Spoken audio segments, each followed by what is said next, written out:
एक आदमी ने केवल मेज पर लुढ़कती हुई बीन्स को देखा और तुरंत एक भयानक रहस्य का पता लगाया, क्योंकि इसका मतलब यह है कि जिस समुद्री चौकी पर वे तैनात हैं वह अब लगातार तूफानों की मार से झुक गई है।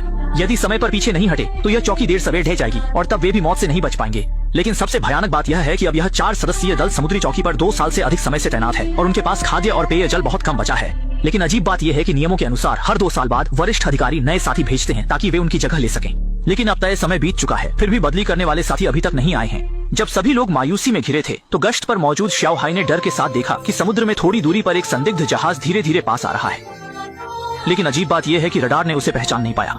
श्याओ हाई ने अनुमान लगाया कि वह जहाज शायद उन्हें बदलने के लिए आया हुआ है, लेकिन कप्तान ने देखा तो उसे कुछ गड़बड़ लगी।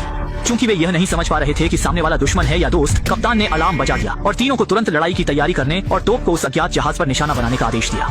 जैसे जैसे वह जहाज और करीब आता गया सभी लोग तुरंत घबरा गए। ऊपर संचार अधिकारी लिसा ने उस अज्ञात जहाज से संपर्क करने के लिए ब्रॉडकास्ट के माध्यम से कोशिश की, लेकिन घंटों तक पुकारने के बाद भी जहाज से कोई प्रतिक्रिया नहीं मिली।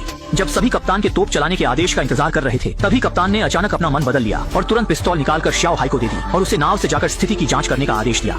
ये स्थिति देखकर श्याओ हाई अनिच्छुक था, लेकिन एक अच्छे सैनिक के रूप में उच्च अधिकारियों के दिए गए अंतिम आदेश के सामने उसे बिना किसी शर्त के मानना पड़ा। जैसे जैसे वह जहाज के करीब पहुंचा उसे और भी अजीब लगा। सुरक्षा के मद्देनजर उसने पहले शिष्टाचार दिखाने का फैसला किया, फिर कार्रवाई करने का, हेलो। लेकिन घंटों तक हेलो करने के बाद भी कोई प्रतिक्रिया नहीं मिली और पूरा जहाज जंग से ढका हुआ था, बिल्कुल एक भूतिया जहाज की तरह। इस रहस्य को समझने के लिए श्याओ हाई ने अपने डर को काबू में रखते हुए डेक पर चढ़ाई की और जहाज के अंदर की जांच करने का फैसला किया। अनावश्यक परेशानी से बचने के लिए उसने अपनी कमर पर लगे वॉकी टॉकी को बंद कर दिया, लेकिन उसे यह नहीं पता था कि यह छोटा सा कदम उसे जल्द ही खतरे में डाल सकता था। लेकिन जैसे ही वह कॉकपिट में पहुंचा उसने देखा कि वहाँ का सब कुछ बर्बाद हो चुका है और सभी इलेक्ट्रॉनिक उपकरण अब काम नहीं कर रहे थे। सभी संकेत यह दर्शाते थे कि यह जहाज बहुत समय से छोड़ दिया गया है। लेकिन अजीब बात यह थी कि जहाज पर अन्य लोग न तो जीवित दिखाई दे रहे थे और न ही उनकी लाशें। जैसे जैसे श्याओ हाई जहाज के अंदर बढ़ता गया उसे आश्चर्यजनक रूप से वहाँ 4 सेट सुरक्षा उपकरण मिले। यह देखकर श्याओ हाई तुरंत समझ गया कि यह जहाज उन्हीं की बदली के लिए आया हुआ है। लेकिन अजीब बात यह है कि वे 4 बदली वाले सदस्य आखिर गए कहाँ? अच्छी बात यह थी कि जहाज के सामान अभी भी वहाँ थे। भूख से बेहाल श्याओ हाई ने खाना उठाया और पेट भरना शुरू कर दिया, लेकिन उसे यह नहीं पता था कि दूसरी ओर कप्तान पहले से ही चिंतित था। श्याओ हाई से संपर्क न होने पर उसे लगा कि श्याओ हाई किसी मुसीबत में है और उसने बिना कुछ कहे तुरंत परमाणु हथियार चालू करने की योजना बनाई। वह अपनी गर्दन से चाबी निकालता है और लिसा से दूसरी चाबी मांगता है। दरअसल परमाणु हथियार को सक्रिय करने के लिए 2 चाबियों की जरूरत होती है और दोनों के पास एक चाबी होती है। हालांकि लिसा कप्तान के इस कदम से सहमत नहीं थी, लेकिन चूंकि वह उसका वरिष्ठ अधिकारी था इसलिए उसे आज्ञा का पालन करना पड़ा। जैसे ही दोनों चाबियां कंट्रोलर में डाली गई, चौकी के नीचे का परमाणु हथियार धीरे धीरे सक्रिय हो गया और कप्तान का उद्देश्य उस खतरनाक जहाज को पूरी तरह से नष्ट करना था। लेकिन जैसे ही कप्तान गोली चलाने की तैयारी कर रहा था, दूसरी ओर भोजन कर चुके श्याओ हाई को अब वॉकी टॉकी चालू करने का ख्याल आया। लेकिन जैसे ही उसने उसे चालू किया वह डर से आधा मरा गया। हमें झूठ मिला, यहाँ कोई नहीं, सब साफ। अच्छी बात यह थी कि कप्तान को समय पर श्याओ हाई की प्रतिक्रिया मिली और एक त्रासदी टल गई। फिर कप्तान ने श्याओ हाई को आदेश दिया कि वह उस जहाज को वापस लाए और जब श्याओ हाई को पता चला कि कप्तान उसे लगभग मारने वाला था तो उसने चुपचाप उसकी आलोचना की। लेकिन अब कप्तान के पास श्याओ हाई पर ध्यान देने का समय नहीं था। वह अब यह समझने के लिए उत्सुक था कि उन 4 बदली वाले साथियों के साथ वास्तव में क्या हुआ। अपनी दुविधा को दूर करने के लिए उसने इंजीनियर गुआंगटो को जहाज की विद्युत प्रणाली की मरम्मत करने का संकेत दिया और फिर जहाज के नेविगेशन लॉक को निकालकर उसकी यात्रा की मार्गरेखा बनाई। आश्चर्य की बात यह थी कि जब उसने आखिरकार इसे खींचा तो उसे एक अजीबोगरीब मार्ग दिखा। इस बीच दूसरी तरफ के 2 लोग भी खाली नहीं बैठे थे। उन्हें लगा कि यह यहाँ से निकलने का सबसे अच्छा समय है। अगर वे इस जहाज को मिस कर देते तो उन्हें यहाँ से निकलने के लिए फिर से 2 साल इंतजार करना पड़ता। ये सोचकर उन्होंने अलग अलग काम करने का फैसला किया। रात में गुआंगटो ने चोरी से जहाज के अंदर घुसकर अपनी कई वर्षों की मरम्मत के अनुभव से उसे मरम्मत करने का निर्णय लिया। वहीं श्याओ हाई ने चुपचाप मुख्यालय को संदेश भेजा कि रोटेशन शिप आ चुकी है। वे लोग रोटेशन टीम के साथ 100 प्रक्रिया पूरी कर चुके हैं और उनकी अपनी 4 सदस्यीय टीम 3 दिन बाद वापस लौटेगी। अब उन्हें केवल जहाज के इंजन की मरम्मत करनी है और वे इस वीरान जगह से निकल सकते हैं। ये सोचकर दोनों में ऊर्जा भर गई। सौभाग्य से गुआंगटो की मरम्मत की कला बहुत अच्छी थी और थोड़े समय में उन्होंने जहाज को मरम्मत कर दिया।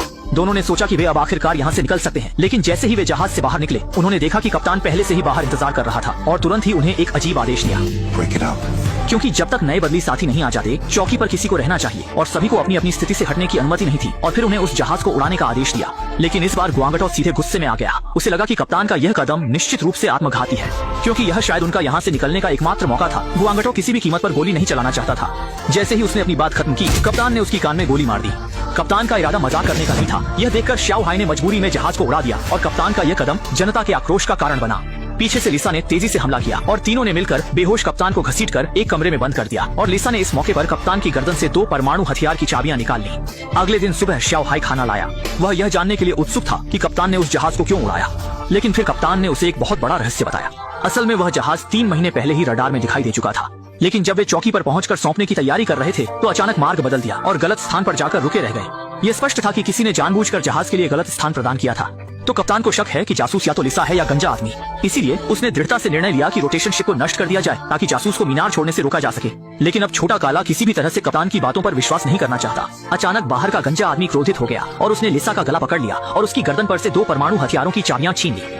बिना कुछ कहे उसने चाबियां डाल दी, परमाणु हथियार को सक्रिय कर मीनार को पूरी तरह से नष्ट करने की तैयारी की। स्पष्ट रूप से अब गंजा आदमी जीवन की सारी उम्मीदें खो चुका है।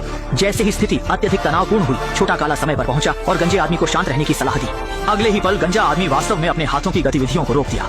मूल रूप से महत्वपूर्ण क्षण में उसने अंतिम परमाणु हथियार पासवर्ड भूल गया। इस तरह एक संकट का अंततः समाधान हो गया। लेकिन ठीक उसी समय छोटा काला ने अचानक देखा कि कैद कप्तान सचमुच खिड़की से भाग निकला था।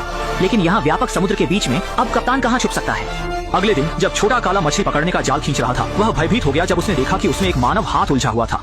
जैसे ही उसने ऊपर खींचा, उसने देखा कि यह कल गायब हुआ कप्तान था और उसके माथे पर एक गोली का छेद था। छोटा काला ने यह देखते ही तुरंत एक बात याद की कि कप्तान ने कल उससे कहा था कि उनके अंदर दुश्मन जासूस मौजूद हैं। ऐसा लगता है कि कप्तान ने कल जो कहा था वह बिना कारण नहीं था। अन्य 2 लोगों में से एक निश्चित रूप से जासूस है, लेकिन चूंकि लिसा उसकी गर्लफ्रेंड है, छोटा काला निश्चित रूप से उस पर भरोसा करता है और उसने उसे यह सब बताया। उसका मानना है कि गंजा आदमी वास्तव में एक गद्दार है और कप्तान ने सच्चाई की जांच की, इसलिए उसे मार दिया गया। इन सबको साबित करने के लिए छोटा काला ने प्रस्ताव दिया कि जहाज के नष्ट होने की जगह पर जाकर देखें कि क्या कुछ सुराग मिल सकते हैं। लेकिन उसी समय गंजा आदमी ने खुद आगे आकर कहा कि वह लिसा के साथ जाने की इच्छा रखता है और इस कदम से छोटा काला उसे लेकर और भी शक करने लगा। अपने विचारों की पुष्टि करने के लिए उसने तुरंत गंजे आदमी की भर्ती फाइलें खंगालनी शुरू की। देखने पर ही पता चला कि वास्तव में क्या है और उसने देखा तो चौंक गया। मूल रूप से गंजे आदमी को मानसिक बीमारी है, लेकिन उसे उसकी उत्कृष्ट मरम्मत तकनीक के कारण विशेष रूप से भर्ती किया गया था। ऐसा लग रहा है कि जासूस कोई और नहीं बल्कि गंजा ही है। लेकिन अब मामला उसकी गर्लफ्रेंड लिसा पर आ गया है। गर्लफ्रेंड लिसा गंजे के साथ है। जब उसे एहसास हुआ कि स्थिति गंभीर है, तो वह बाहर जाकर दूरबीन से दोनों की स्थिति का निरीक्षण करने लगा। जैसा सोचा था, पास की नाव पर एक व्यक्ति अकेले ही वापस आ रहा था। गर्लफ्रेंड के हालात बेहद खराब होने का एहसास होते ही घबराए हुए छोटा काले ने चारों तरफ हथियार तलाशने शुरू कर दिए। पर उसे आश्चर्य हुआ जब उसने देखा कि लौटने वाली कोई और नहीं बल्कि उसकी गर्लफ्रेंड लिसा है। हालांकि लिसा बार-बार समझा रही थी कि गंजा गलती से पानी में गिरकर मर गया, पर छोटा काले के मन में पहले से ही जवाब था। इसलिए देर रात जब लिसा गहरी नींद में थी, छोटा काला चुपके से शिफ्टिंग बोट की ड्यूटी रिकॉर्ड देखने लगा। जैसा सोचा था, उस रात की ड्यूटी पर लिसा ही थी। उसने भी उपाय करने का निर्णय लिया। अगले दिन जब लिसा की नींद खुली तो उसने पाया कि छोटा काला गायब हो चुका है। शंका के साथ उसने तुरंत वॉकी टॉकी से उससे संपर्क किया, लेकिन छोटा काला की ओर से कोई जवाब नहीं आया। इस समय उसने देखा कि उसकी गर्दन पर लटकी दोनों परमाणु हथियार की चाबियां गायब हो चुकी थी। इस क्षण ने उसे एहसास करा दिया कि कुछ गड़बड़ है। फिर वह जल्दी जल्दी नियंत्रण कक्ष की ओर भागा। हालांकि जब वह वहां पहुंचा तब तक बहुत देर हो चुकी थी। छोटा काला पहले ही दोनों चाबियां नियंत्रण में डाल चुका था। परमाणु हथियार का आत्मविस्फोट उसके बस एक इरादे की दूरी पर था। जब उसने देखा कि उसकी योजना फेल हो गई है, तो लिसा ने भी सच्चाई को स्वीकार कर लिया। वास्तव में वह दुश्मन देश की ओर से आई एक जासूस थी। उसी दिन जब शिफ्टिंग बोट आई थी, उसने चुपके से वॉच टावर का लोकेशन डिवाइस हटा दिया और फिर शिफ्टिंग बोट को गलत स्थान पर ले गई।